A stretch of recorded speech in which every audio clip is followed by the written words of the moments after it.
Sejam muito bem-vindos, Namastê, boa noite, abençoada noite, Namastê.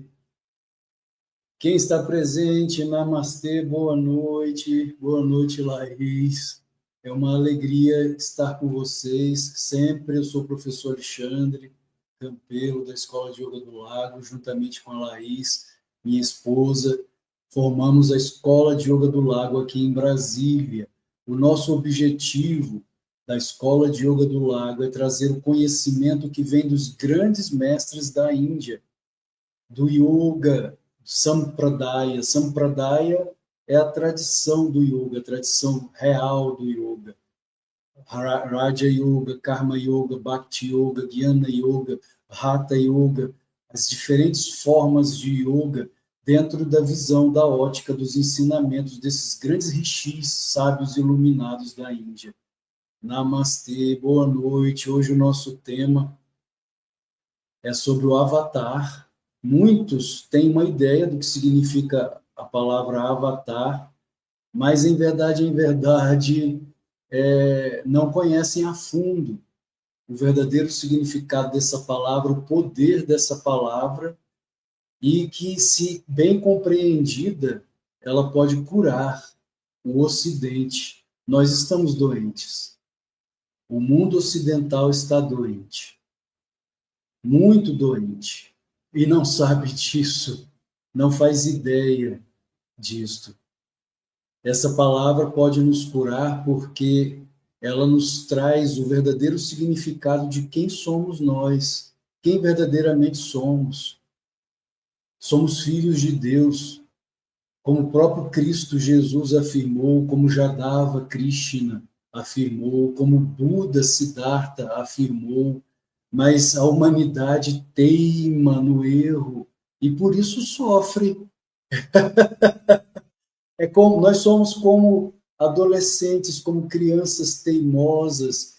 As divinas encarnações vêm à Terra, trazem ensinamentos maravilhosos e consideramos esses ensinamentos como se fossem, não pudessem ser palpáveis, como se fossem difíceis demais, ou o que é pior, cometemos a inversão desses ensinamentos sagrados, maravilhosos. E outra coisa que acontece, o sectarismo. Não, a minha religião é a verdadeira e a sua é falsa. Eu vou para o céu, você vai para o inferno. Aqui começa a nossa doença, que tem um nome, adefobia. Mas antes de falar a respeito da nossa doença, eu vou falar sobre a palavra avatar, o significado da palavra avatar. Queridos, mais uma vez, esta é a Escola de Yoga do Lago. Nós estamos em Brasília, temos aulas presenciais e aulas também online. E, inclusive, estas lives que estão ocorrendo sempre às terças-feiras, às 20 horas, são aulas. Eu estou aqui oferecendo aulas para vocês, trazendo esse conhecimento que são verdadeiros tesouros, joias, diamantes, esmeraldas, rubis, safiras de valor incalculável que nos foram legados, que nos foram deixados para a humanidade por esses grandes mestres da Índia, esses grandes santos que inclui Jesus. Jesus é um entre eles, entre os grandes mestres. Se você chega na Índia e fala, eu sou um cristão, sou um seguidor de Jesus Cristo. Sabe o que o indiano dirá a você? Muito bom, muito bem. Cristo é um dos nossos, Jesus é um dos nossos. E aqui na Índia nós temos Krishna, nós temos Rama, nós temos Buda, nós temos Shankara, nós temos Patanjali, nós temos incontáveis avatares como o seu Jesus, exatamente como o seu Jesus, que promoveram milagres, que trouxeram ensinamento, sabedoria, e por isso somos um povo feliz, apesar da pobreza. Sim, existe a pobreza aqui na Índia, porque nós fomos colonizados pela Inglaterra, nos tiraram tudo, mas vai estudar a nossa história. Um dia, o seu Cristóvão Colombo e o seu Pedro Álvares Cabral vieram para cá. Cristóvão Colombo, quando estava indo para a Índia, encontrou a América. Pedro Álvares Cabral encontrou ali o Brasil. Estavam indo para onde? Para onde você acha que o rei Salomão, o grande rei Salomão da vossa Bíblia, ia atrás de pavão e de pedras preciosas e de maravilhas, se não para a nossa terra, a Índia? A Índia já foi o mundo ocidental. A Índia já foi uma das nações mais prósperas, mais ricas da humanidade em todos os sentidos, tanto materialmente falando, quanto espiritualmente falando. Certa vez perguntaram a Yogananda por que a Índia passa por situação kármica tão pesada. E ele disse, você já respondeu, é questão kármica. Apesar de a Índia ser uma nação muito espiritualizada, ela também tem seu karma. Ela também tem o seu karma, mas ela vai superar isso. E hoje vemos que ela está superando. O Brasil, em verdade, queridos, o nosso amado Brasil está muito atrás da Índia hoje. A Índia já está muito avançada em tecnologia. Quais são os cérebros que estão lá no Vale do Silício, trabalhando nessa tecnologia que nós usamos hoje, inclusive a IA, que temos tanto medo da IA. Não tenhamos medo. Deus, quem tem medo, quem alimenta o medo, é porque não tem fé. Shraddha, não crê em Deus, não acha que Ele está aqui nos observando, nos guiando como criancinhas. Existem coisas erradas que podem acontecer com a tecnologia? É claro que podem, mas Deus também está vendo. Existem coisas boas que acontecem. Esse é um mundo de dualidade. Quente e frio, dia e noite, vida e morte, alegria e tristeza, bem e mal. Isso sempre vai existir neste mundo. Houve épocas no passado, como a peste bubônica na Europa, que matou, quase dizimou a Europa inteira. E, no entanto, está aí a Europa novamente surgida. Então, aqueles que trabalham por meio do medo, do temor, da religião do medo, gera o quê? Fobia, adefobia, o medo do inferno. Em vez de amar a Deus, de ter esperança, de crer em Deus, apesar de todas, eu não estou negando as dificuldades, não, as dificuldades sempre existiram e vão continuar existindo, mas nós devemos crer em Deus, ter mais fé, para não sofrermos com o futuro. Hoje há pessoas que têm temor ao futuro, ao que vai acontecer, porque a IA está aí, a IA tomará conta do mundo. Estamos na iminência de uma guerra atômica, de uma hecatombe, de uma destruição do mundo. Queridos, nós somos almas, somos corpos ou almas, espíritos imortais e indestrutíveis. Aquele que teme pelo corpo não é uma pessoa verdadeiramente espiritualizada. É materialista. Ela teme pelo corpo. Ela teme que o corpo vá morrer. Ué, mas nós somos corpos ou espíritos? Como afirmou certo teólogo, grande teólogo alemão, francês, perdão, que somos seres espirituais tendo experiências humanas, não seres humanos tendo experiências espirituais, mas seres espirituais tendo experiências humanas. Somos seres espirituais. Krishna também deixou isso claro.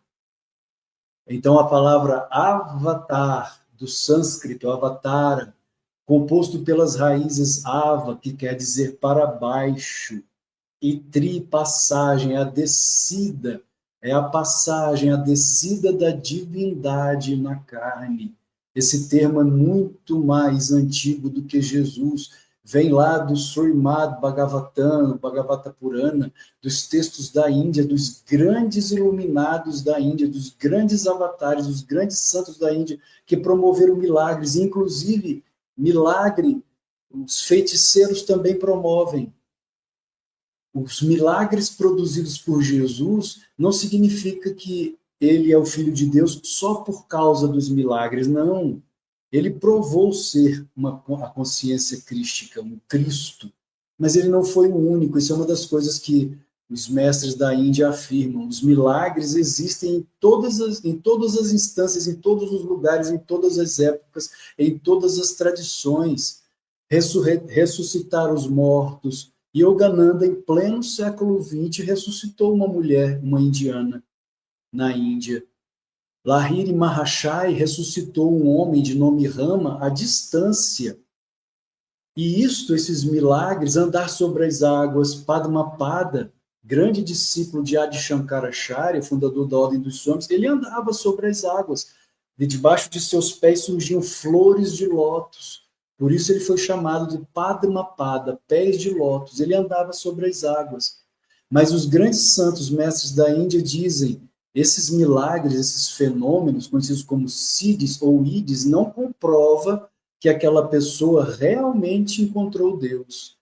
Porque feiticeiros, magos negros, quando você estuda, por exemplo, a vida de Milarepa, o grande yogi tibetano, antes dele se tornar um iluminado, ele foi um praticante da magia negra tibetana, da feitiçaria tibetana, poderosíssimo. O mestre dele atravessava paredes, até que eles se arrependeram daquela feitiçaria, daqueles poderes paranormais, e esse mestre de Milarepa, de magia negra, disse a ele, vá procurar um mestre do Dharma, do sagrado Dharma. O Dharma é a luz. O Dharma é o próprio Senhor, é o próprio Deus, é a lei, é a religiosidade. O nome verdadeiro para o hinduísmo é Sanatana Dharma, é o Dharma eterno, perene. Vá atrás de um mestre da luz, do mestre do Dharma. E então Milarepa foi atrás, foi à procura de um mestre autêntico do Dharma, porque ele estava com o mestre do Adharma. Enquanto o Dharma é a lei, a religiosidade, a espiritualidade, é Deus, é a luz, a Dharma é a antítese, é o contrário, são as trevas. É o crime, a mentira, a desonestidade, a feitiçaria, é a Dharma. E ele então Milarepa encontrou Marpa, o tradutor. E Marpa era um iluminado dentro do budismo.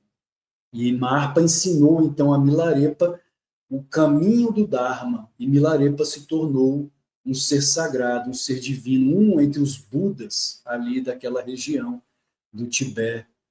O grande Milarepa. Inclusive eu tenho um livro que é O Encantador de Pessoas, em que eu conto a história de Milarepa. Mas, então, do sânscrito avatara, composto pelas raízes ava, que quer dizer para baixo, e tri, passagem, aquele que alcança a união com o espírito e depois volta à terra para ajudar a humanidade, chama-se avatar. Essa tradição não surgiu com Jesus. Jesus não é o único, nem o primeiro e nem o último avatar. Todos nós somos avatares. Todos nós, eu, você. Buda falou isso. Siddhartha Gautama afirmou isso. Quando ele despertou, quando ele se tornou o Buda, a primeira coisa que ele disse foi maravilha das maravilhas. Todos possuímos a natureza de Buda. A questão é que nós somos avatares adormecidos, assim como a semente. A sementinha de uma macieira contém a árvore, a macieira inteira dentro dela. E informacionalmente, a macieira está lá dentro da semente. Plante a semente, regue-a, e ela dará uma árvore frondosa. Eis o que é o avatar.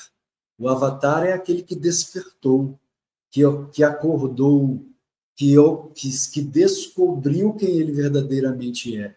Isso nos foi roubado. Isso nos foi roubado aqui no Ocidente. Infelizmente, inclusive a palavra Jadava Krishna. Krishna é o título espiritual. Assim como Jesus Cristo. Cristo é um título espiritual. Quem salva não é Jadava. Quem salva é Krishna. Quem salva não é Jesus, quem salva é o Cristo.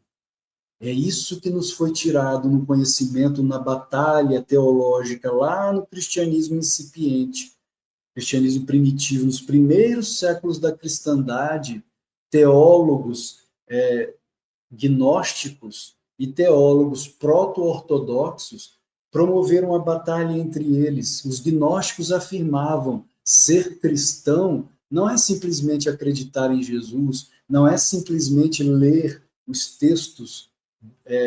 Bíblia vem de biblos, quer dizer livros. Naquela época não existia a Bíblia como nós a conhecemos hoje. Existiam livros avulsos, separados, que eram lidos pela cristandade. E existiam os gnósticos e os proto-ortodoxos. Os gnósticos eram esses que praticavam o cristianismo interno, olhar para dentro, seguindo as palavras de Jesus. Olha para dentro, quando perguntaram a ele como deveriam orar. E ele disse, não façam como os hipócritas que oram em voz alta, para que vejam que estão orando nas esquinas. Ao contrário, ao orar, entra em teu quarto, fecha a porta, ou seja, fecha as indrias, os sentidos, e ora ao teu Pai que te ouve em silêncio. Foi isso que Jesus ensinou. E os gnósticos seguiam isso, os gnósticos cristãos. Eram cristãos, ou seja, eles fechavam os olhos e meditavam em Cristo dentro deles, como um verdadeiro yogi, como um praticante do yoga. Já os proto-ortodoxos, como faziam? Oravam em voz alta.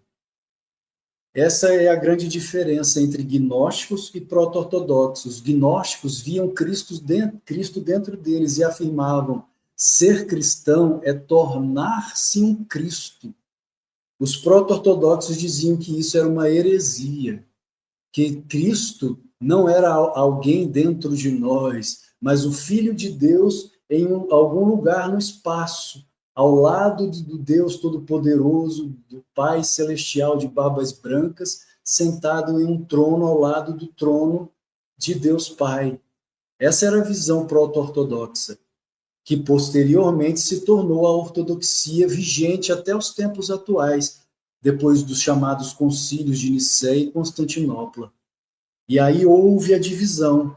Os gnósticos foram chamados de heréticos, seus textos apócrifos, chamados por quem? Pela ortodoxia. Esses textos foram proibidos, foram banidos da cristandade, proibidos de serem lidos, até que em Nag Hammadi, em 1945, por providência divina, foram encontrados novamente, como, por exemplo, o Evangelho de Tomé, e eu já convido vocês, desde já, a começarmos a estudar o Evangelho Apócrifo de Tomé. A partir da próxima terça-feira, iniciaremos o estudo do Evangelho de Tomé, o Dídimo, interessantíssimo, poderosíssimo.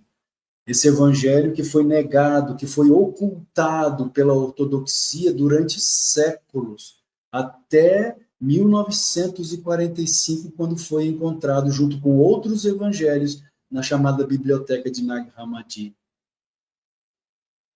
E esse é, então, a divisão do cristianismo, que na verdade era uma laranja só e foi dividida ao meio. Tornou-se a laranja da apocrifia e a laranja dos evangelhos ditos canônicos, que é um erro, um grande erro.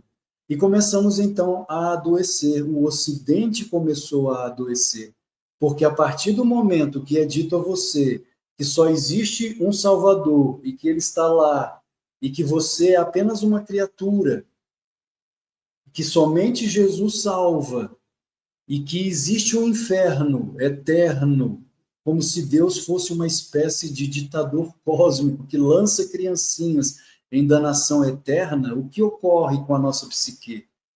Medo. Medo. Não mais amor. Não existe amor quando você é ameaçado.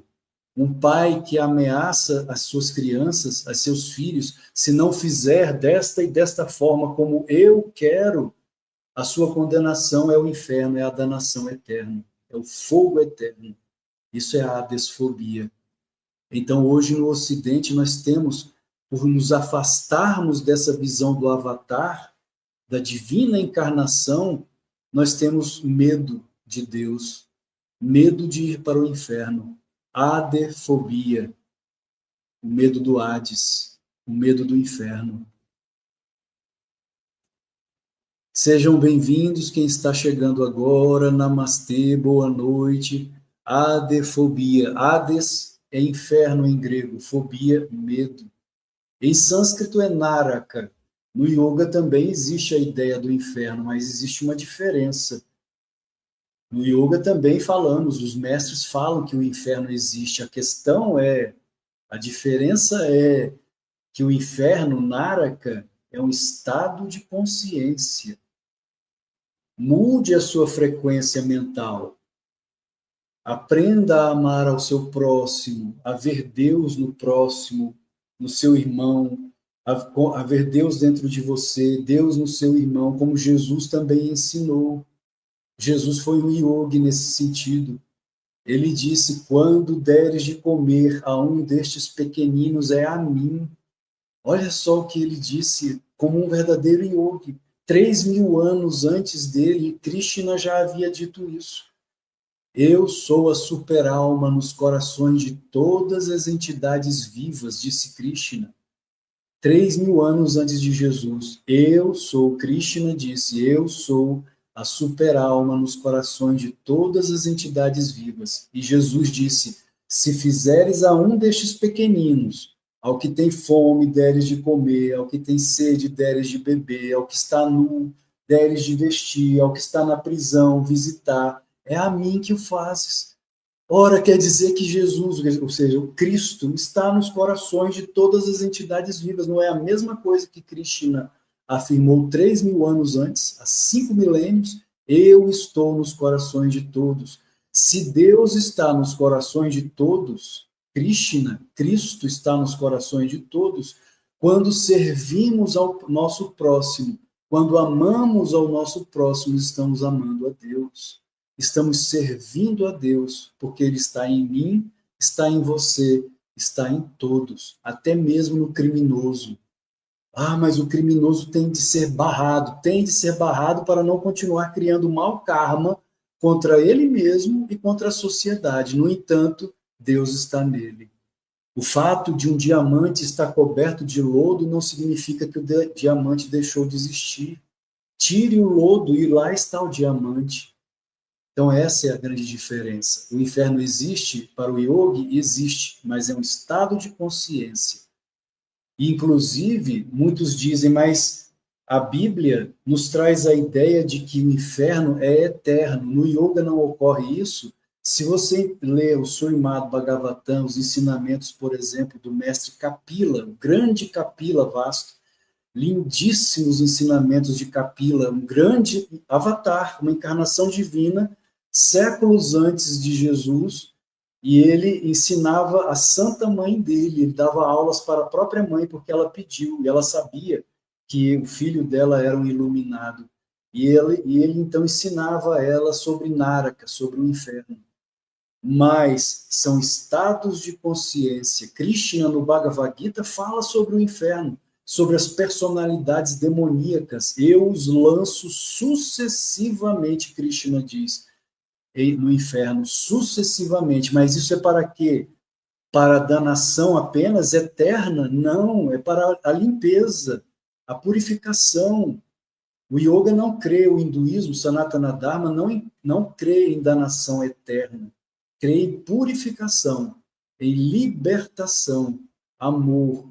Às vezes a mãe, ela precisa educar, ela precisa disciplinar o seu filhinho. O pai precisa disciplinar, não com raiva, não com ódio, mas precisa disciplinar, precisa ensinar o que é certo e o que é errado. Porque para mais à frente a criança não cair em erro, o adulto que não foi disciplinado na infância não cair em erro.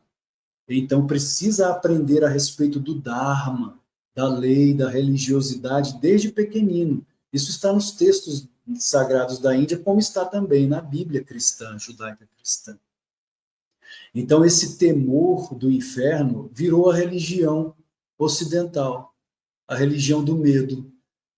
Não vamos à missa ou ao culto por amor a Cristo, mas por medo do inferno. Se fala tanto em inferno. Eu, quando criança, fui cristão, católico. Meu pai quase foi padre, em verdade. Então, eu frequentei a igreja católica. Depois, por influência de amiguinhos, frequentei a igreja evangélica, fui batizado na igreja evangélica, mas o pastor, e eu era criança, ele só falava mal da igreja católica, falando mal da igreja católica, falando mal da... Eu criança, eu não gostava, eu queria ouvir sobre Cristo, eu queria ouvir sobre Jesus, sobre o Cristo, mas ele quase não falava sobre Jesus, só falava sobre o demônio e atacando a igreja católica, o demônio e ataque à igreja católica, e Jesus. Eu, criança, comecei a raciocinar, e eu gostava de raciocinar, sempre gostei de raciocinar. Vi que havia algo de errado nisso. Aos meus 14 anos de idade, minha mãe me levou a um pequeno grupo de meditação em Taguatinga, que é uma cidade satélite de Brasília. Um grupo de meditação. Quando sentei para meditar, eu tive a sensação como se abrisse uma tampa e uma força, uma energia, uma bem-aventurança, uma alegria, uma paz, uma plenitude tão grande invadiu o meu corpo da cabeça aos pés. Eu tinha 14 anos, era um grupo, um pequeno grupo de meditação.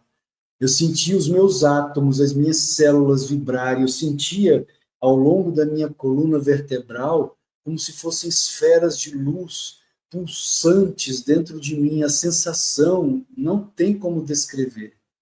Eu não sabia o que estava acontecendo ali, não fazia ideia do que era aquela força tremenda, aquela alegria interna, aquela paz, aquela bem-aventurança, aquele amor dentro de mim. Eu não sabia, mas era tão maravilhoso, e eu sabia que depois eu vi numa estante livros que era da líder do nosso grupo, a irmã Leonora, nossa querida irmã Leonora, e os meus olhos brilharam porque eu sabia que a resposta para aquilo que eu estava sentindo estava naqueles livros ali na biblioteca dela. Comecei a estudar, na época eu não tinha dinheiro, pedi ajuda ao meu pai, à minha mãe, aqui e ali, ia comprando livros, estudando, lendo, estudando, para compreender aquilo que estava acontecendo dentro de mim. E ninguém mais podia me dizer, olha, o yoga é coisa do demônio, o yoga é isso, é aquilo. Como? O demônio pode trazer paz? O demônio pode trazer tamanha alegria, tamanha paz, tamanho amor pelas pessoas, por Deus? Não pode. E lendo a própria Bíblia, eu gostava de ler a Bíblia, há uma passagem em que Jesus foi acusado de curar e expulsar demônios pelo poder de Beelzebu. E Jesus então respondeu: se eu expulso demônios pelo poder do demônio, então o inferno está dividido e uma casa dividida não pode prosperar.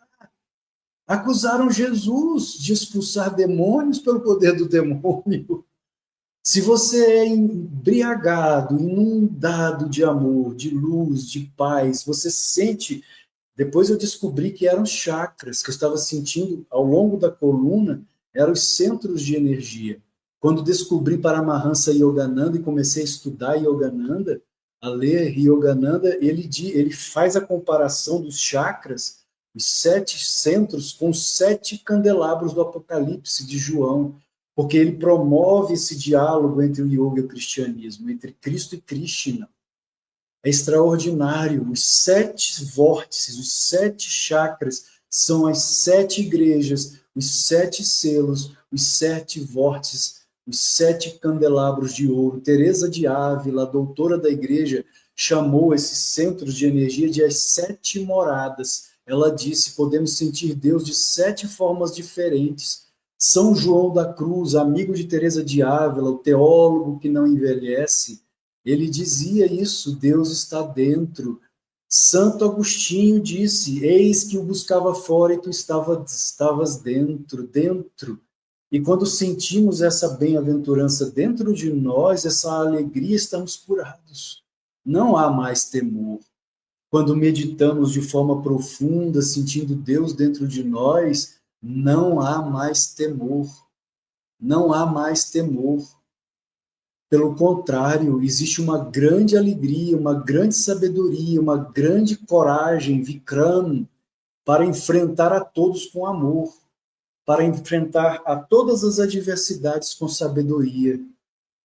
E isso só pode ser coisa de Deus. Quando, depois disso, tive essas experiências aos meus 14 anos e fui à missa com meu pai, eu senti Cristo, como antes eu não sentia, dentro da igreja. Eu senti a presença dele ali viva. Agora sim eu sei o que é a missa. Ela está cheia de anjos, Cristo está realmente ali. Mas porque foi tirado a questão da contemplação da igreja, da meditação, as pessoas estão na missa ou no culto evangélico olhando umas para as outras, como estão vestidas, e não se concentram em Cristo, não se concentram em Deus, não mergulham em Deus e não sentem a paz autêntica, porque estão olhando para fora, quando o próprio Jesus disse: o reino de Deus está dentro de vós. Enquanto o mundo ocidental estiver mergulhado em adefobia, medo do inferno, ir para a missa, ir para o culto, porque tem medo do inferno, então o mundo ocidental está muito doente, deveras doente.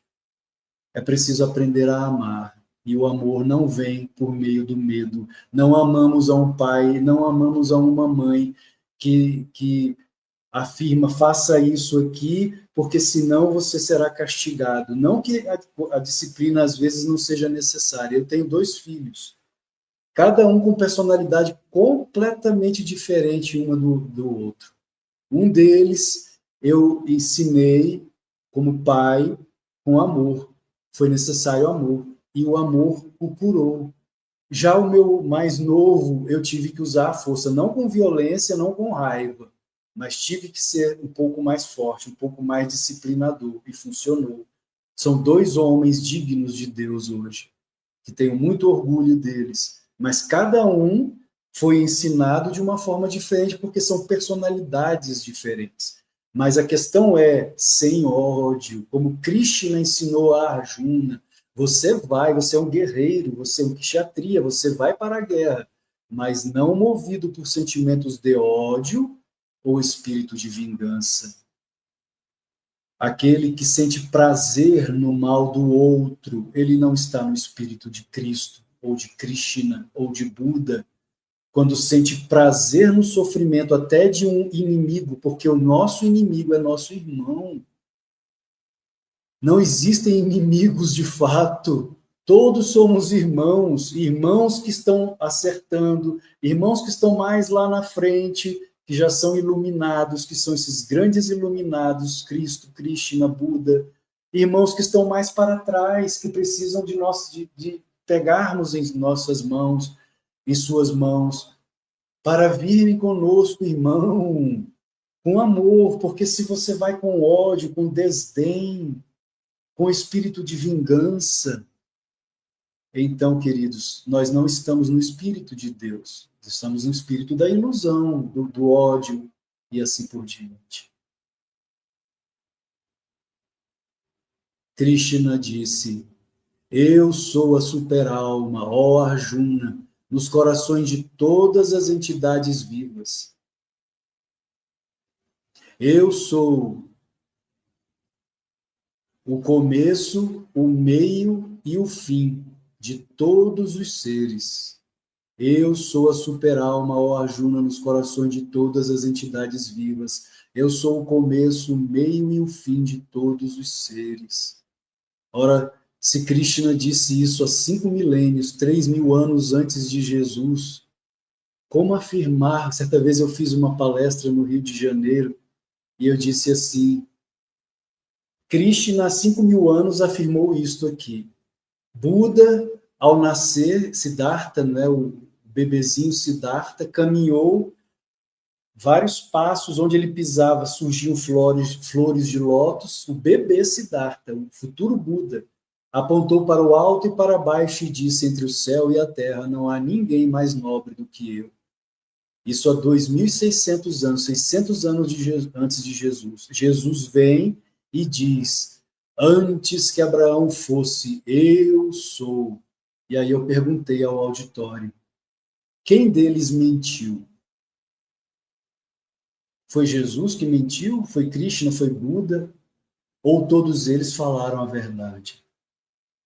Por que haveriam de mentir? Se acredito que foi Buda que mentiu e Krishna que mentiram, porque só Jesus falou a verdade? Ou se foi Jesus que mentiu e Krishna e Buda falaram a verdade, por que Jesus mentiu?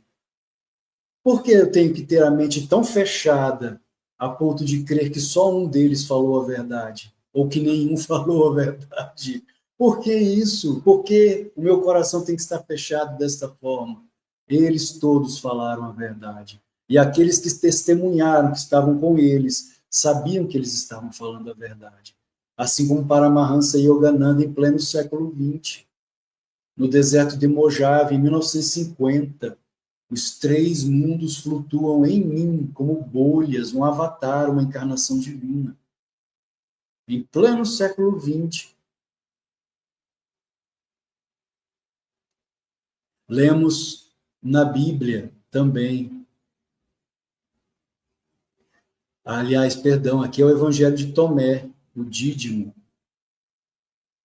Para quem chegou agora, afirmo que a partir da próxima terça-feira, iniciaremos o estudo do Evangelho de Tomé. Aqui é o terceiro logion, terceira palavra do Evangelho de Tomé, de Jesus. As palavras de Jesus. Se vossos guias vos afirmarem, eis que o reino está no céu, os pássaros chegaram primeiro. Se vossos guias vos afirmarem, eis que o reino está no mar, os peixes vos precederam. Eis que o reino dos céus está dentro de vós, e fora de vós também, em toda parte.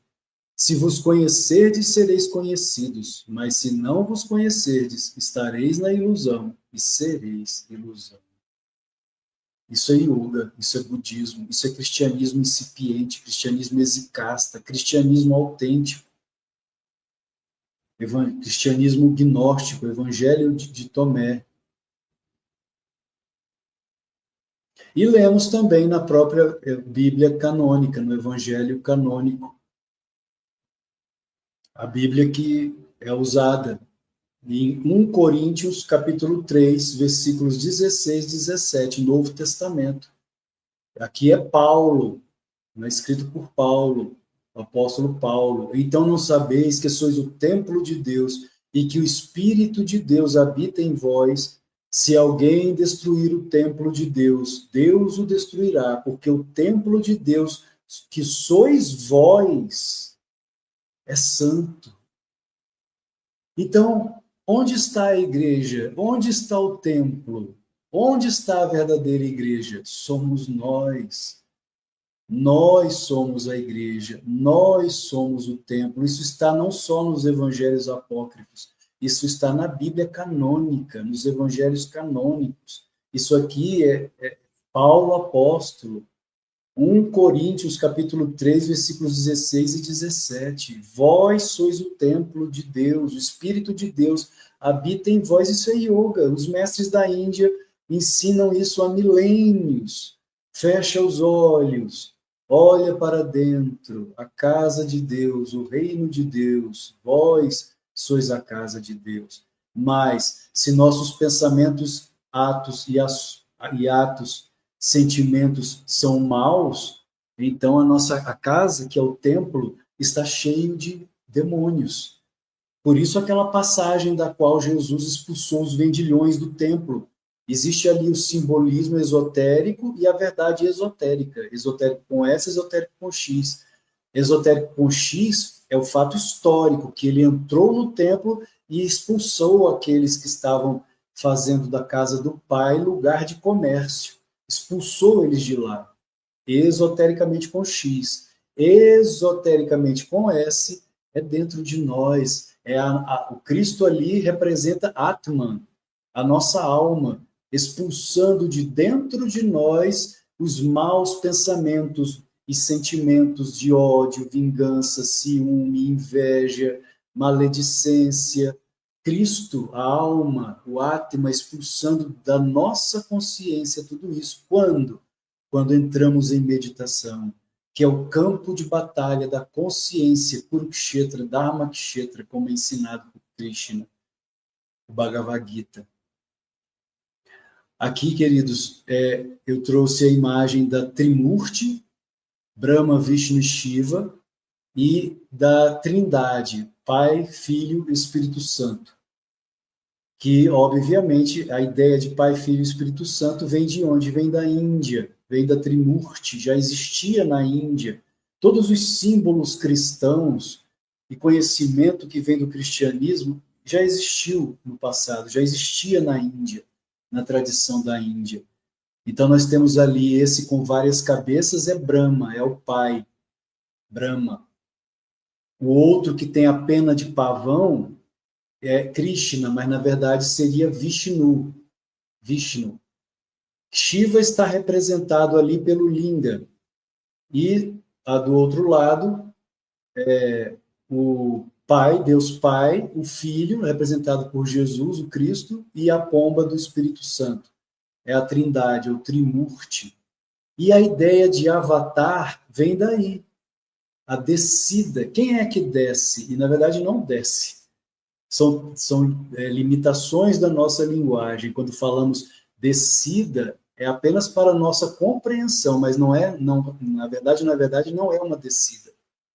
Ava significa descida, tripassagem, como se a divindade descesse, mas na verdade ela não desce, porque ela não tem a divindade, Deus, a consciência cósmica, ela não tem espaço ou tempo, ela está fora do espaço, fora do tempo.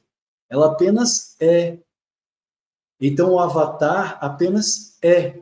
Ele se torna. Não existem essas limitações da nossa linguagem humana. Inclusive, a palavra encarnação também não é correta. Utilizamos a palavra encarnação, os mestres utilizam a palavra encarnação, mas, na verdade, não é encarnação. É despertar. A palavra mais correta é despertar, como o Buda disse, maravilha das maravilhas, todos somos Budas, todos somos iluminados. A questão é que a humanidade está adormecida, somos iluminados, entre aspas, adormecidos. No momento em que ocorre o despertar, nos tornamos Budas. Então podemos ser encarnações, entre aspas, de Vishnu, por exemplo. Jesus é uma encarnação de Vishnu. Encarnação, entre aspas. Por quê? Porque ele encarnou as qualidades de Vishnu, sempre dentro da visão da ótica da psicologia. Como sempre falo, temos o eu consciente, o inconsciente, o pré-consciente, o inconsciente individual, Freud. Né? Consciente, pré-consciente, inconsciente individual. Quando sonhamos, estamos no inconsciente. Aí vem o inconsciente coletivo de Jung. Ali estão os arquétipos, sonhamos com arquétipos, com o self e assim por diante. É o inconsciente coletivo. Depois vem a superconsciência. Aquele que realizou a superconsciência é capaz de ler pensamentos, de prever o futuro, de ter premonição, de fazer viagem fora do corpo. Isso ainda é muito pequeno. Isso ainda é muito pequeno e não é o alvo, não é o objetivo do yogi. O yogi não almeja isso. O yogi almeja algo muito maior, que é a consciência de Vishnu, que é o Cristo, é o Filho. Vishnu, Krishna, sinônimos. Vishnu, Krishna, Kutastha Chaitanya são sinônimos. É a mesma consciência. E se fizermos um diálogo com o cristianismo, então Cristo é sinônimo de Vishnu. É sinônimo de Krishna, é sinônimo de consciência de Kutastha Chaitanya. É a mesma força, tem o mesmo significado, é a segunda pessoa da Trindade. É o Cristo, é Krishna, a segunda pessoa. E existem encarnações de Shiva, por exemplo, encarnações entre aspas, novamente, aqueles que despertaram na consciência de Shiva, que têm as qualidades de Shiva. Quem, por exemplo? Swami Trailanga, da Índia, Swami Vivekananda, Swami Yukteswar, foram encarnações de Shiva, encarnações, entre aspas, despertaram nas qualidades da consciência de Shiva. Adi Shankaracharya, o fundador da Ordem dos Swamis, vários outros grandes iluminados tiveram a consciência de Shiva e de Vishnu. Um Yogananda, em pleno século XX, um Chaitanya Mahaprabhu, inclusive Chaitanya dizem que não foi nem encarnação de Vishnu, Ele foi a encarnação de Radha, a esposa de Krishna. Por isso ele tinha tanto amor por Krishna. Encarnação de Radharani. Dayamata, por exemplo, uma grande discípula de Yogananda, encarnação de Durga, encarnação novamente, entre aspas, ou seja, adquiriu as qualidades daquela persona de Deus, porque todos são personas, como diria Jung, são máscaras do Deus único, que é Brahman, só existe um Deus. Só existe um Deus, e todos os textos sagrados da Índia afirmam isso. Só há um Deus, e esse Deus único é que se torna o Pai, o Filho, o Espírito Santo e outras deidades. São os devas, o panteão gigantesco de devas, que nada mais são que máscaras, qualidades do Deus único. Então, quando a Igreja Católica, por exemplo, afirma que Jesus é o Filho de Deus, é um Deus, é Deus, Filho, não está mentindo. Nesse sentido, está corretíssimo. Como os Vaishnavas afirmam que Krishna é muito antes de Jesus e assim por diante. Não estão mentindo, é verdade. O único erro é afirmar que Jesus é o único, como no credo niceno-constantinopolitano, que foram os credos da Igreja Católica de 325 depois de Cristo, o credo niceno, e o credo de Constantinopla em 381 depois de Cristo, que se formou chamado credo niceno-constantinopolitano, que afirma a consubstancialidade de Jesus com Deus.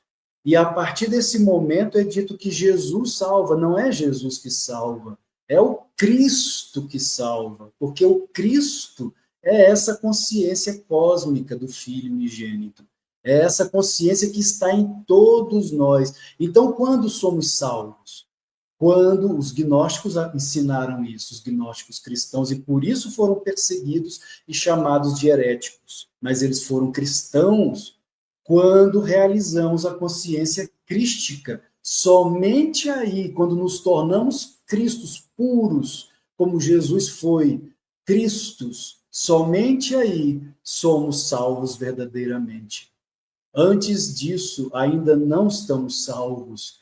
Por isso existe a lei da reencarnação, que era aceita, que era ensinada dentro da igreja, nos primórdios da igreja, acreditava-se na reencarnação, na ideia de reencarnação.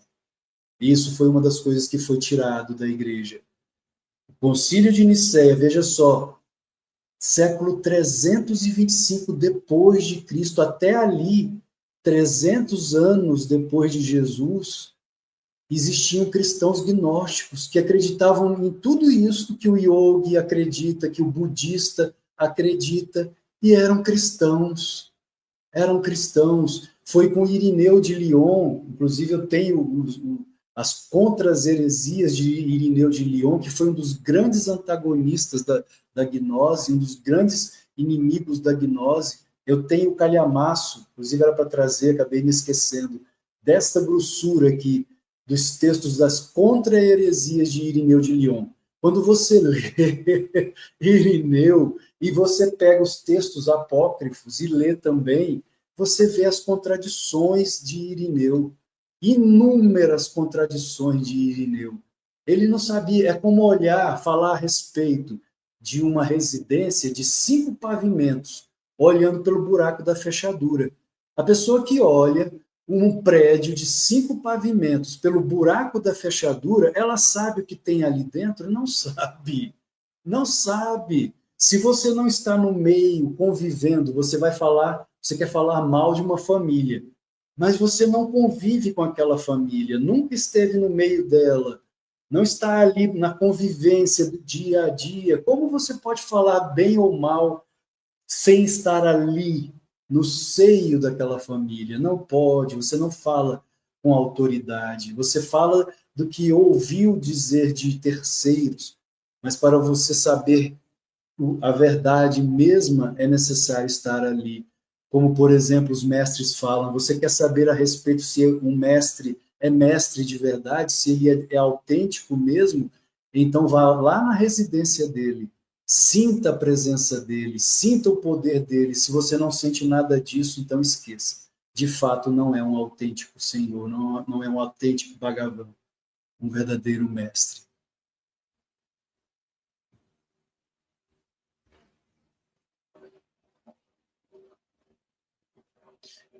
Isso aqui é a imagem do Buda, Siddhartha Gautama. Quando ele alcançou a iluminação, ele disse isso. Maravilha das maravilhas, todos possuímos a natureza de Buda. Isso é que nos cura. É isso que nos cura, saber que não estamos perdidos.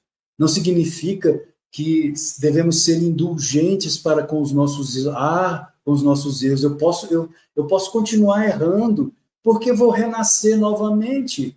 E Deus me perdoa, porque Deus é amor, então eu posso continuar errando. Não é bem assim. Não é assim. Se você continua errando, você está amealhando, adquirindo mau karma. Você está tornando cada vez mais difícil o seu sadhana, cada vez mais difícil a sua moksha, a sua libertação, a sua kaivalya, cada vez mais difícil. Quanto mais você se apega ao erro, falando, tem inúmeras encarnações pela frente, então estou tranquilo, vou continuar errando. Não, não é isso que os mestres ensinam. O que eles ensinam é alcance a libertação agora. Agora. Porque quanto mais tempo você demora no samsara, mais perdido você fica. E no futuro será muito mais difícil você sair da roda do samsara, muito mais difícil.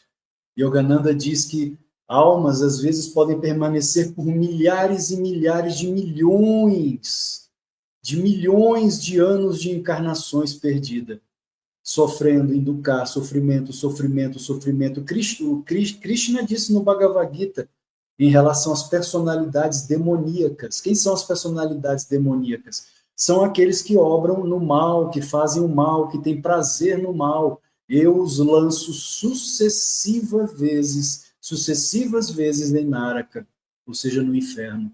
E sofrimento, e sofrimento, e sofrimento. Por quê? Para libertar-se, para aprender. Não é por aí, o caminho não é esse. Aprenda a ser uma pessoa de Deus, uma pessoa do bem, uma pessoa do amor, uma pessoa que traz paz para si mesma e para os outros, criando essa aura, como vemos nessa pintura de Buda, essa luz maravilhosa, essa aura de pureza, de amor, de desapego do Buda. Aí sim, e não continuar preso ao samsara, porque as reencarnações existem. Esqueça as reencarnações. Não pense em reencarnações.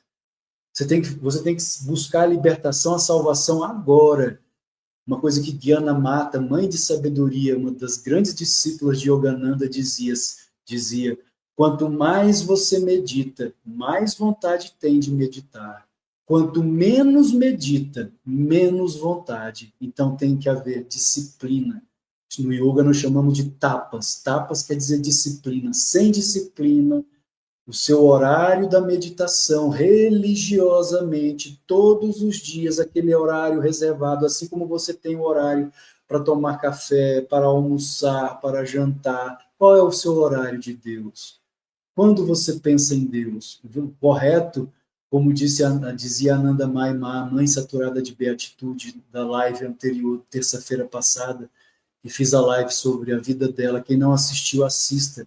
Ela dizia: respirar sem pensar em Deus é um desperdício. Respirar sem pensar em Deus é um desperdício. E aquele que tem uma encarnação humana e não busca a Deus, essa encarnação está sendo desperdiçada, porque é um prêmio estar encarnado como humano. Os nossos irmãozinhos, os animais, são nossos irmãos. E nós viemos de lá, viemos do reino animal, mineral, vegetal, animal, somos mônadas, não somos seres humanos, nós somos mônadas em despertar. A mônada encarna primeiro no reino mineral, depois vegetal, animal e humano. Depois no super-humano, que são os devas, os mestres, os santos e assim por diante. São Francisco de Assis conversava com os animais. Por quê? Se os animais não têm alma, então por que São Francisco conversava com eles? Por que Chaitanya conversava com os animais? Por que Swami Narayana conversava com os animais? Por que Yogananda conversava com os animais? Ramana Maharshi tinha uma vaquinha, quando Ramana tinha um horário da meditação e da palestra, que ele fazia sempre uma palavra aos discípulos, havia uma vaquinha que era do vizinho, pertencia ali ao vizinho. Todos os dias, no horário em que Ramana se reunia com os discípulos, Ramana Maharshi se reunia com os discípulos para falar sobre Deus, a vaquinha vinha ouvir Ramana. Ela ficava ali, se deitava, ficava ouvindo Ramana. Quando estava próximo do desencarne, o Mahasamadhi de Ramana Maharshi, ele a chamou. Ele chamava ela de mãe. Ela veio, ele ficou acariciando a cabeça dela e disse para ela: eu vou embora hoje. Eu vou deixar este mundo hoje. Você quer vir comigo? Ele perguntou à vaquinha. E ele continuou ali, fazendo carícia na cabeça dela. Ela foi se deitando e morreu. Isso durante o dia. E à noite ele partiu também. E os discípulos disseram que quando Ramana partiu, eles viram uma luz que saiu do corpo, aqui pelo chakra da coroa, exatamente esse da imagem do Buda aqui, o lótus de 1000 pétalas. Os discípulos viram o raio saindo daqui e indo lá para a montanha de Arunachala, a montanha sagrada. Então, se os animais não têm alma, se eles não evoluem, por que os santos falam com eles?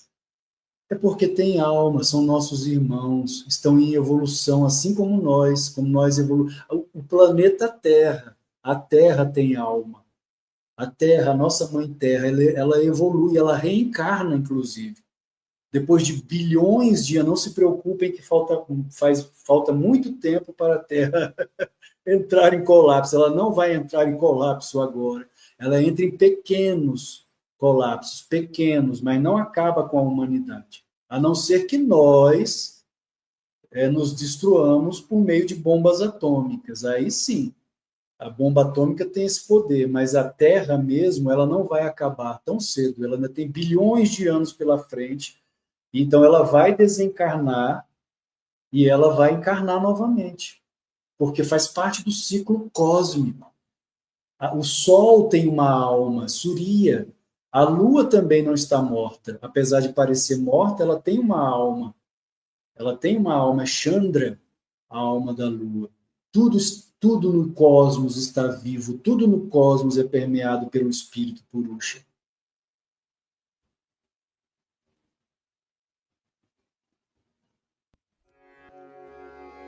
Então, queridos,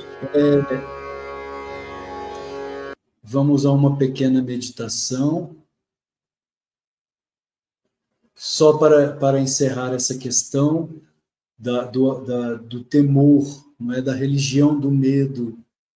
Nós não realizamos Deus, não encontramos Deus por meio do medo. Nenhum dos santos da cristandade, São Francisco, Teresa de Ávila, São João da Cruz, nenhum deles, nenhum dos grandes santos do cristianismo realizou Deus por medo do inferno.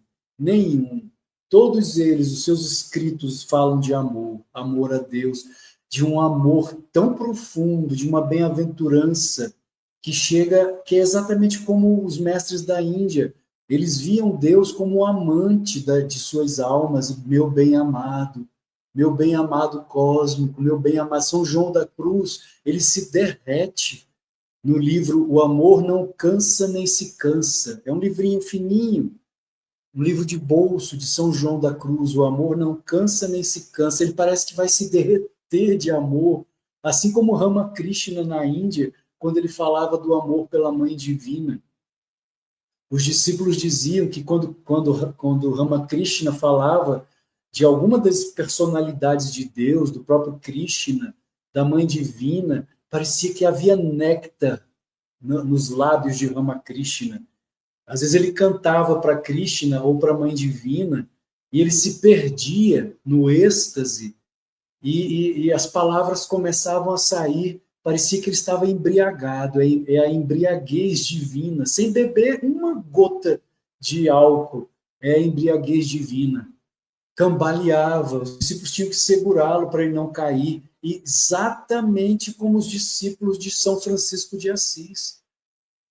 Exatamente como os discípulos de Francisco, de São Francisco. Quando o yogi, seja ele do hinduísmo, do budismo ou do cristianismo, São Francisco foi um yogi, os discípulos de São Francisco foram yogis. Quando eles têm a visão de Deus, eles desfalecem, porque perdem os sentidos. Perdem os sentidos, não há pulso, não há batimentos cardíacos, não há respiração. Inclusive, já fiz uma live sobre Yogananda, no nascimento de Yogananda. Quem não assistiu, assista. É do dia 5, foi no dia 6 de janeiro, o nascimento dele foi dia 5, mas a live ocorreu dia 6. Eu contei uma história de Yogananda pequenininho, né, que ele perdeu os sentidos, criança, desfaleceu, entrou em samadhi, em êxtase. É uma maravilha pelo que eles falam, é algo tão maravilhoso. O próprio São Francisco, ele contou, São Francisco de Assis, a primeira vez que ele entrou em êxtase. Ele disse que foi uma sensação tão incrível. São Francisco, estou falando de São Francisco de Assis agora, tão incrível, é algo tão maravilhoso que ele disse que se um soldado chegasse com uma espada e cortasse cada parte do corpo dele, ele não se moveria do lugar. Ele não se mexeria. Isso é yoga, isso é samadhi. É isso que os mestres da Índia falam quando eles falam em samadhi. Ele não se moveria do lugar, disse São Francisco. Tamanha é a maravilha. Então, nós perdemos muito tempo, realmente, com coisas vãs, com coisas fúteis desse mundo, em vez de praticarmos a meditação, em vez de corrermos atrás de um mestre autêntico. Eu já tenho o meu, que é Yogananda. Yogananda, Ramakrishna. Jesus, se você quer meditar, mas eu sou cristão. Na Igreja Católica tem grupos de meditação? Tem, de Thomas Merton, meditação cristã. Você é católico, quer meditar? Então vá à meditação cristã. Thomas Merton, meditação cristã. John Main, Bada Griffiths, meditação cristã, pronto. Ah, não, eu sou do yoga. Então Ramakrishna, Paramahansa Yogananda, Ramana Maharshi, são mestres autênticos do yoga. Corra atrás, eles ensinam técnicas de meditação. E estudando o que eles nos deixaram, o legado espiritual que nos deixaram, é correr para Deus. Ramakrishna, certa vez, ele disse que o santo que acabou de despertar é como um atleta que escalou um alto muro. E quando ele vê o que tem do outro lado, ele fica tão magnetizado, tão maravilhado, que ele nem olha para trás, ele se joga, ele se lança lá do outro lado, porque é Deus. Yogananda dizia, se a humanidade soubesse como Deus é maravilhoso, não perderia mais tempo. Não perderia tempo. Mas ele não se mostra, porque se ele se mostrasse, isso aqui acabava. Na hora. As pessoas não queriam mais saber disso aqui. Isso aqui é sofrimento, isso aqui é educar, é sofrimento. Quando meditamos de verdade, quando sentimos Deus de verdade, somos como peixinhos mergulhando em um oceano de Ananda que não tem fim. E eu não estou falando porque eu li. Eu já passei por muitas, Alexandre, professor Alexandre, já passei por muitas experiências assim. Já cheguei ao ponto, em certa vez, de ter que pedir, porque é tão maravilhoso, que eu tive que falar com ele, com a Mãe Divina, me ajuda, eu tenho que trabalhar, é maravilhoso demais, você quer ficar ali naquela maravilha. Só que as coisas, você ainda está encarnado, você está em um corpo ainda, você tem que se alimentar, você tem que trabalhar, você tem que cuidar, eu tenho filhos, tenho que cuidar dos filhos, então eu não posso ficar nessa maravilha, então tem que haver o equilíbrio, tem que haver a disciplina, senão é tão maravilhoso que você se perde. Existem santos na Índia, como afirmam os textos sagrados, e Yogananda relata também, que se perderam em Deus. E os textos sagrados da Índia falam, se você vê um Jivamukta, O Jivamukta é o primeiro nível de santidade, o primeiro, que não voltou, ele não tem mais interesse em comer, em beber, e o corpo vai definhando, vai definhando. Se você vê alguém assim, não chore, chore por você, não por ele. Ele encontrou Deus, ele está na maravilha de Deus. Mas mestres como Yogananda, Ramakrishna nos ensinam o equilíbrio. Inclusive, na autobiografia de um yogi, uma das vezes que ele entrou em Samadhi, e graças a Yukteswar, que deu um tapinha no coração dele, e ele entrou naquela maravilha, no êxtase, e depois que Yogananda voltou, Yukteswar deu uma vassoura na mão dele, venha, vamos varrer a varanda, para ver, aprender a ter o equilíbrio. Para quando você entrar nesse estado tão maravilhoso, você saber que você não pode ficar ali, você tem que voltar, tem que trabalhar, conseguir manter essa paz, essa maravilha, essa alegria, mesmo trabalhando, mesmo obtendo o seu sustento, o equilíbrio, porque Deus é tão maravilhoso, é tão maravilhoso. São Francisco ficou cego de chorar de amor por Deus. São Francisco chorava tanto que ficou cego de amor por Deus. Ramakrishna dizia: todos nós estamos um pouco loucos. Eu estou louco, vós estáis loucos. Mas a minha loucura e a vossa é diferente. Vós estáis loucos por dinheiro, fama, mulheres. Eu estou louco por Deus. E entre a minha e a vossa loucura, eu prefiro a minha. Estar louco por Deus. Ele era chamado de o louco de Deus na Índia, assim como São Francisco era chamado de louco de Deus na Itália. São Francisco, louco de amor por Jesus, pelo Cristo. Ramakrishna, louco de amor pela Mãe Cósmica, pela Mãe Divina. Cada um em seu lugar, cada um em seu tempo, cada um em sua época. Então, queridos, vamos então a um pouquinho de meditação, vamos meditar nessa imagem maravilhosa do Cristo e de Krishna, com o Gayatri Mantra. Uma forma é manter a coluna vertebral ereta, os olhos fechados, a atenção na respiração profunda. Você pode visualizar, essa é uma prática que vem do yoga e do cristianismo também, chamado cristianismo exicasta. Você pode visualizar, por exemplo, os pés de Jesus dentro do seu coração, pequeninos, claro, né, em formato holográfico. Na Índia, nós visualizamos os pés de lótus do Guru, do mestre. O Guru é o dissipador das trevas da ignorância no discípulo. Em forma holográfica, pequenininho, os pés ali dentro de uma flor de lótus, cheio de luz, dentro do seu coração ou aqui no Kutastha Chaitanya. Então, vamos ouvir o Gayatri Mantra, e você pode, então, visualizar os pés do Cristo ou de Krishna dentro de seu coração.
तत्सवितुर्वरेण्यं भर्गो देवस्य धीमहि धियो यो नः प्रचोदयात्।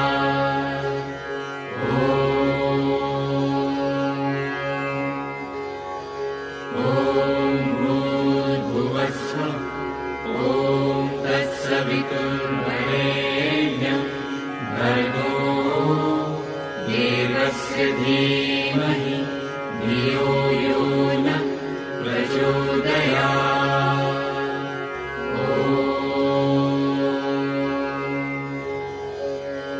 ॐ भूर्भुवस्सुः ॐ तत्सवितुर्वरेण्यं भर्गो देवस्य धीमहि धियो यो नः प्रचोदयात्।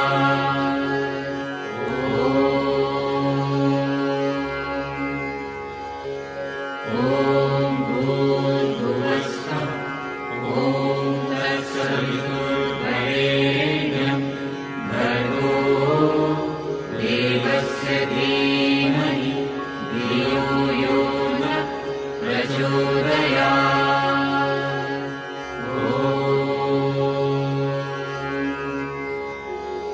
ॐ भूर्भुवस्सुः ॐ तत्सवितुर्वरेण्यं भर्गो देवस्य धीमहि धियो यो नः प्रचोदयात्।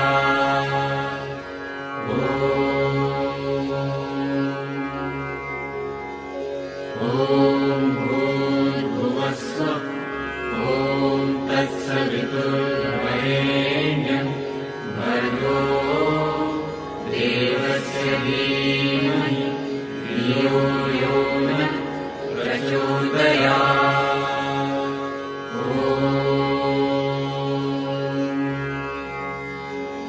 ॐ भूर्भुवस्सुः ॐ तत्सवितुर्वरेण्यं भर्गो देवस्य धीमहि धियो यो नः प्रचोदयात्। ॐ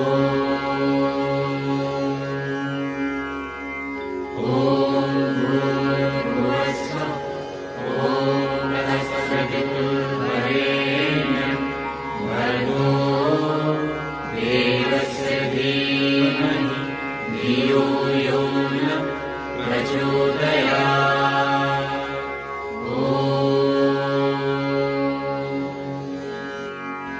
ॐ भूर्भुवस्सुः ॐ तत्सवितुर्वरेण्यं भर्गो देवस्य धीमहि धियो यो नः प्रचोदयात्।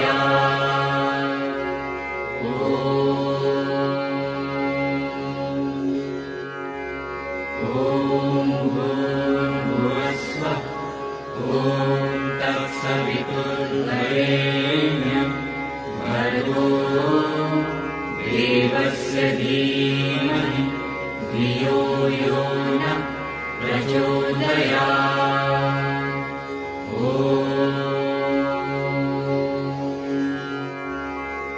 ॐ भूर्भुवस्सुः ॐ तत्सवितुर्वरेण्यं भर्गो देवस्य धीमहि धियो यो नः प्रचोदयात्।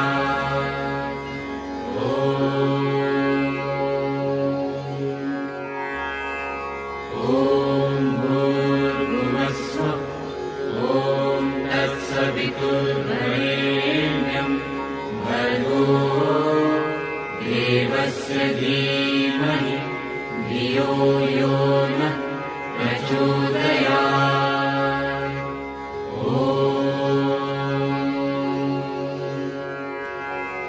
ॐ भूर्भुवस्सुः ॐ तत्सवितुर्वरेण्यं भर्गो देवस्य धीमहि धियो यो नः प्रचोदयात्।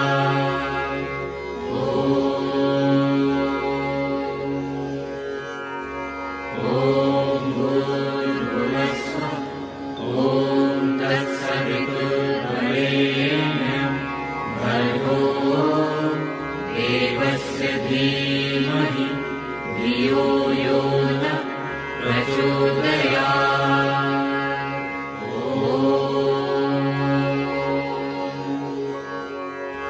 ॐ भूर्भुवस्सुः ॐ तत्सवितुर्वरेण्यं भर्गो देवस्य धीमहि धियो यो नः प्रचोदयात्।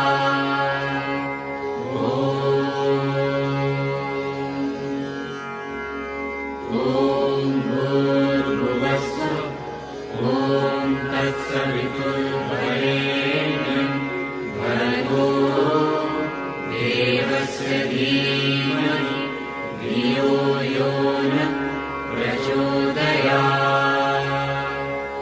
ॐ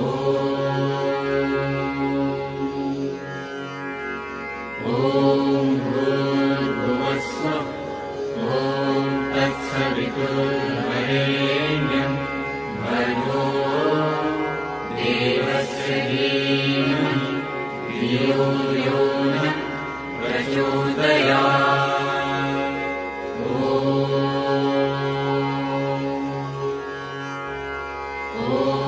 भूर्भुवस्सुः ॐ तत्सवितुर्वरेण्यं भर्गो देवस्य धीमहि धियो यो नः प्रचोदयात्। ॐ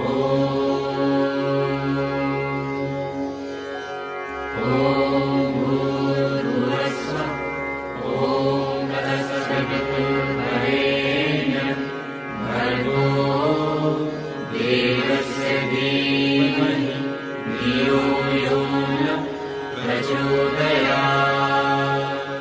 ॐ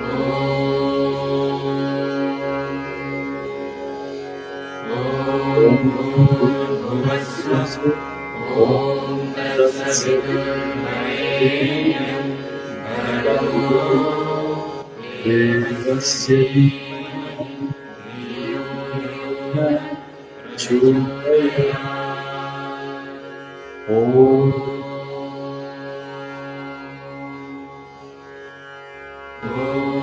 भूर्भुवस्सुः ॐ तत्सवितुर्वरेण्यं भर्गो देवस्य धीमहि धियो यो नः प्रचोदयात्।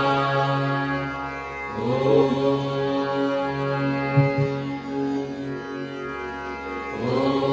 भूर्भुवस्सुः ॐ तत्सवितुर्वरेण्यं भर्गो देवस्य धीमहि धियो यो नः प्रचोदयात्।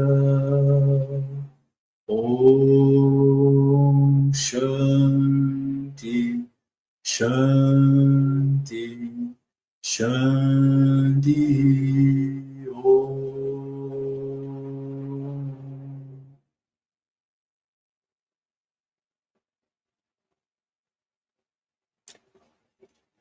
Queridos, vamos então encerrar com uma pequena oração, mantendo a coluna ereta, os olhos fechados, as mãos em pranam.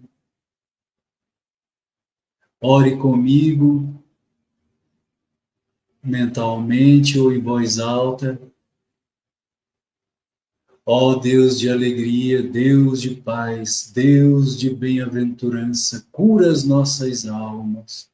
Livra-nos da ilusão, livra-nos do orgulho, livra-nos do ego, da vaidade, do medo, de tudo que nos afasta da realização divina, de tudo que nos afasta de Ti. Ó Mãe Cósmica, ó Mãe Divina, derrama o Teu amor sobre nós, derrama a Tua paz, derrama a Tua luz sobre esta humanidade sofredora, e que sejamos capazes de perceber a unidade de tudo, assim como São Francisco de Assis, como Chaitanya Mahaprabhu, como Yogananda, Ramakrishna, São João da Cruz, os santos das verdadeiras tradições, perceberam a tua imanência e transcendência em tudo, em todos, em toda parte, que somos filhos de Deus. Ó Pai, ó Mãe, santo ou pecador, sou teu filho. Santo ou pecador, sou teu filho. Santo ou pecador, sou teu filho. Aceita-me, aceita-me, aceita-me. Om Shanti, Shanti Om. Gratidão, gratidão, gratidão. Namastê. Nenhuma dúvida, nenhuma questão, nenhuma pergunta. Se não, convido-os para a nossa próxima terça-feira. Iniciaremos o estudo do Evangelho de Tomé, o Dídimo, o Evangelho apócrifo, que não tem nada de apócrifo. É algo tão extraordinário, tão maravilhoso compreender. Claro que eu não serei capaz de trazer toda a compreensão do que está escrito ali, porque é um evangelho esotérico. Se eu fosse um Yogananda, com certeza eu seria capaz de trazer, mas existem algumas chaves que o próprio Yogananda nos deixou e que certas passagens ficam muito claras, se analisadas, não é, com a luz, com essas chaves hermenêuticas que ele nos deixou. Então é algo verdadeiramente extraordinário e é muito triste, muito lamentável que a cristandade ortodoxa tenha chamado esses evangelhos de apócrifos, de ocultos, de obscuros, de incompreensíveis, de heréticos e assim por diante, porque são textos que fizeram parte da cristandade incipiente, da cristandade primitiva, primitiva no sentido de original, os primeiros séculos ali. E talvez existem estudiosos, como Elaine Pagels, por exemplo, que acredita que esse evangelho, o de Tomé, é mais antigo do que os 4 evangelhos canônicos da Bíblia, Mateus, Marcos, Lucas e João. E se o evangelho de Tomé for mais antigo, autêntico ele é. Se ele for mais antigo, então pronto. Os gnósticos foram perseguidos à toa, foram perseguidos sem qualquer sentido. Ainda que eles estivessem errados, seria errado persegui-los, seria errado banir um conhecimento que vem do cristianismo, que vem da cristandade incipiente, porque se Irineu de Lyon, o grande antagonista dos gnósticos, viveu no século II, contra as heresias, o texto dele contra as heresias é quase final do século II, quando foi escrito, ou seja, é muito próximo de Jesus, muito próximo. Então, isso significa que esse conhecimento chamado apócrifo vem ali, se não vem do próprio Cristo, vem de muito próximo dele. E, em verdade, os canônicos também não foram escritos por Jesus, vieram décadas depois. O mais antigo, considerado mais antigo entre eles todos, entre os 4 evangelhos canônicos, surgiu no século 50 anos depois de Jesus. O evangelho de João, que é deles o mais próximo de nós, não é? O mais velho, mais novo, na verdade, depois de Jesus, surgiu ali próximo do ano 100 depois de Cristo. O Evangelho de João, 100 anos depois de Jesus. Existe uma tradição na Índia, que existiu também entre os cristãos, chamada de Parampará. Parampará é a tradição oral, que passa de mestre a discípulo, oralmente. Na Índia, as crianças, até hoje, inclusive, até hoje, elas decoram os textos, os Vedas, mantrados. Todo o Veda, são mais de 5.000 páginas, mantrado. É uma técnica que os indianos descobriram há milênios de preservar as Sagradas Escrituras. Ora, se existe essa tradição na Índia, por que não poderia ter existido também na cristandade? Não é? Então, Yogananda afirmava o seguinte, só para encerrarmos: a Bíblia, ela não é falsa, não é.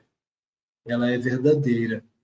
O grande problema não é o que está escrito ali, mas a forma como nós a interpretamos. Não só a Bíblia, mas também os textos sagrados da Índia. São todos autênticos. O problema está na hermenêutica, na interpretação. Namastê, queridos. Até a próxima terça-feira. Gratidão pela presença de vocês. Uma ótima noite.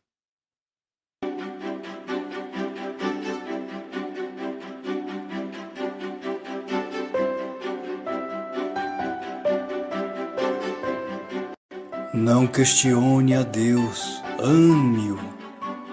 Você também não deve questionar a Deus, só colherá dúvidas. Não conseguirá compreender suas leis antes de unir-se a Ele. Então, por que perder tempo tentando compreendê-las intelectualmente? Ao ler um romance onde o herói é maltratado, o vilão está vencendo, e cada capítulo parece contradizer o anterior, você se sente frustrado e zangado com o autor. Mas quando chega ao último capítulo, fica satisfeito e acha o romance maravilhoso pela complexidade do enredo.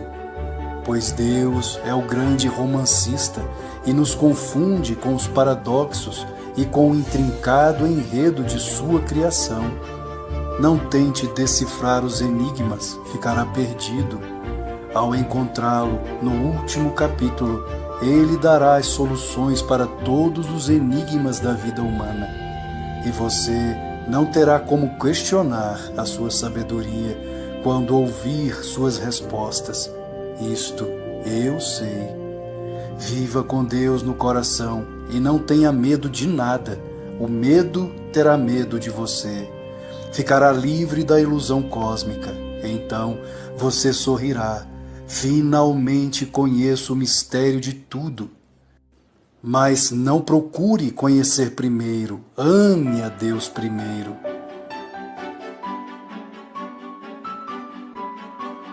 Ele lhe contará tudo, e você poderá sorrir um sorriso eterno. Seus pensamentos, palavras, tudo o que escrever e fizer, estarão impregnados da alegria que brilha nesse sorriso. Onde quer que medite, deixará para trás uma fragrância de sorrisos, e todos os que ali forem também serão levados a sorrir com Deus. Você pode sorrir o tempo todo quando viver na inefável bem-aventurança dele. Paramahansa Yogananda, em A Eterna Busca do Homem, editora Self-Realization Fellowship, página 177.